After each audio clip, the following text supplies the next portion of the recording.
কোনো এক রাতে কথা দিয়েছিলাম কখনো তোমাকে ভুলে যাব না। আজ তোমার জন্য কেঁদে কুল পাই না, তবুও তোমায় ভুলতে পারি না।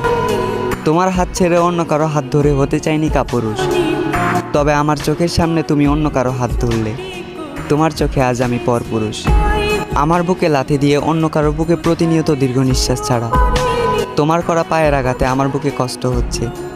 একবারও কি আমার কথা মনে করো? মধ্যরাতে তুমি থাকো শখের মানুষের সাথে সুখের বিছানায়, আর আমি বালিশ ভিজাই অশ্রু জড়া কান্নায়। আকাশের নিচে ৬০-৭০-এর এই জীবনটা হয়তো তুমি হাসি খুশি পার করে দেবে, তবে উপরে গেলে নিচের করা ভুলগুলোর হিসাব নেওয়া হবে। আর তুমি মনে রেখো, কাল হাসরের ময়দানে সাক্ষী হিসেবে চোখের পানি রাখি যদি আমি, তাহলে পাপী হিসাবে জাহান্নামের সর্বোচ্চ স্থানে জায়গা পাবা তুমি।